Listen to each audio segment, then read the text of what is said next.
an eye on my graph the whole time. If I'm seeing a lot of fish, when my boat's in 40, I'm seeing a lot of fish, well then we're just gonna back off and drag it forward. But every morning in the cold months, you should start off shallow. There's always some fish shallow. I don't know who it was, I think it was Don Payne or Dave Levy back in the day, but they wrote this article on lake fishing in the cold months and how there's always a population of shallow fish, and a lot of times they're better quality. So, like back in the day, before I really understood all this stuff, I didn't know how to go out and find bait and spoon. I just knew if it was in the mother lode and it was the winter time, I could take a half-ounce jig and fish it shallow all day, and I could catch a limit, and I'd usually come in winning some money, I had that kind of confidence in it, so. Any other questions on? Yeah. Question is, for Lake McClure again, this is not on the bass side. Right. How many times you come across the crappie? You know what, I don't catch a lot of crappie on accident. I wish I did, I love catching them. Every time I try to catch them, I can't. Every time I try, don't ever hit me up to book a crappie trip. Just gonna be a waste of money. They're there. They're there with the best. Okay. When you get around a big school, so just for instance, last year at Don Pedro, almost a year ago exactly, we got on one school of bait at the mouth of the creek channel. Big school of bait. Within 30 minutes, we had caught channel catfish, crappie, bluegill, largemouth bass, spotted bass, a smallmouth, a trout, and a king salmon. 8 different species. They're all eating the same thing. Yeah. Guys, I wanted to talk about a couple more techniques. We've kind of broke down to you like where to look at the lakes, what these fish are doing. Everybody knows about a drop shot, right? I'm just gonna run through this really quick. This is a Phoenix Maxim 610 medium light. I love this rod for drop shotting, for Ned rigging. Super light rod, great for clients, just little, it's got a lot of bend. Once they hook a fish, they don't lose them very often.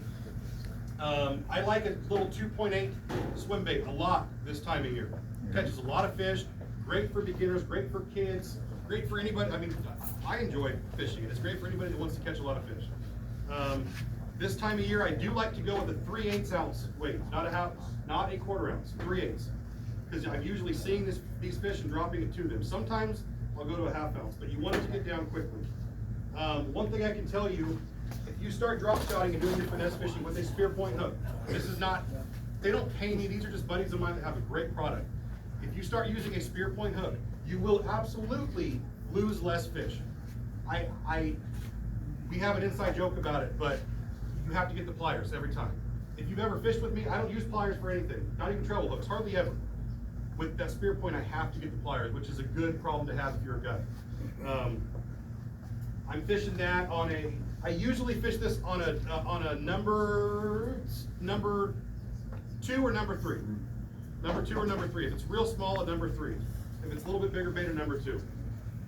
The other bait, does everybody know what a Nico rig is? Does anybody not know what a Nico rig is?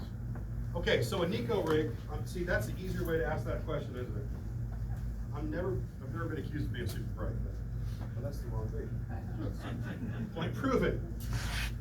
Okay, a Nico rig is simply a 5-inch Senko. Throw it back so you guys can see it. It's a 5-inch Senko with a nail weight in one side of it, and you put a little rubber band, or you can use any sort of O-ring that you want. I like to use the silicone. You can just buy the simple black O-rings. Ryan's probably got some kind of O-rings here. Yeah, I've got it. Make sure to get an O-ring tool. You need one of those O-ring tools. This thing is awesome. You might get caught up on something there. This thing is absolutely awesome. I started throwing this a few years ago. I throw this, so I'm still going back and forth on my hooks. This is a straight shank, 1/0 spear point hook. It's one of their newer hooks. I've been throwing it on a GP finesse hook, so I can't say I like one better than the other. I don't have enough experience with this one yet, because it's just now getting to like Nico rig season on my boat. You want to throw this thing out, and you can fish it a lot of different ways. I usually use a 3/16 ounce weight with it, okay?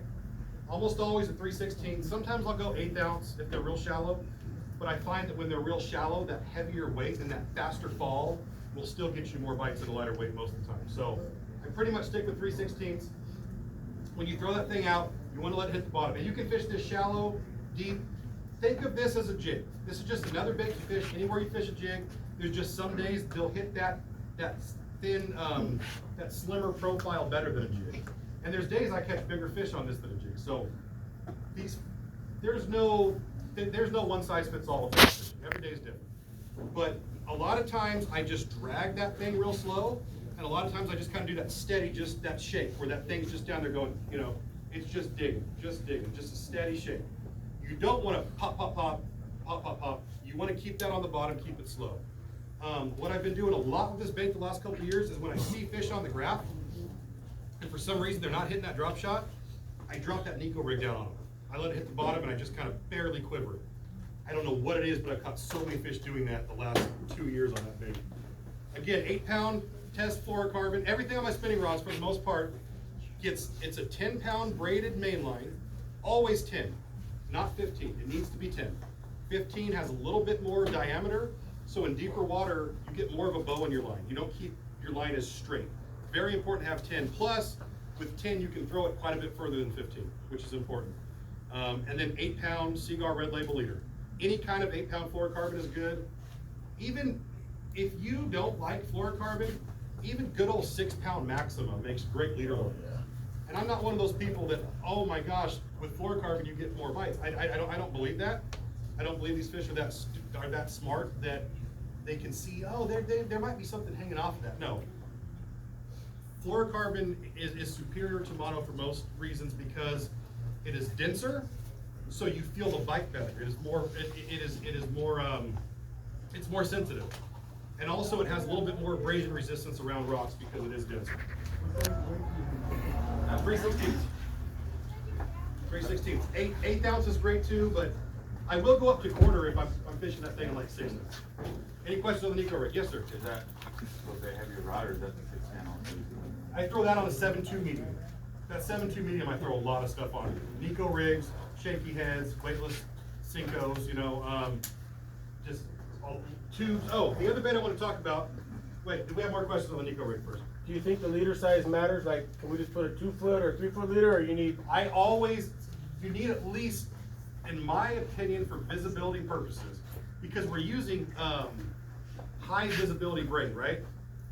You want to use a high vis braid, blue, purple, blue, pink, white, yellow, green, because you can see it on top of the water. So you can see what's going on with your bait when it's sinking, when it hasn't sunk,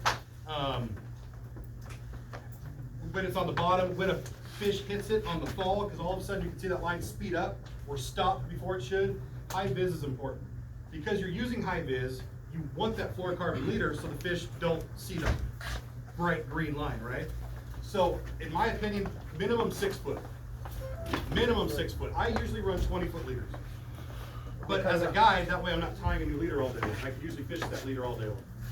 What kind of knot? Alberto. Alberto. Is that different than Albright? Same knot. Same knot? Same knot, different names. Okay. Yep. The FG knot is the best knot on the market, but I tie too many to tie an FG. If it was just me fishing by myself, I'd probably use an FG, but I don't have a problem with the Alberto knot.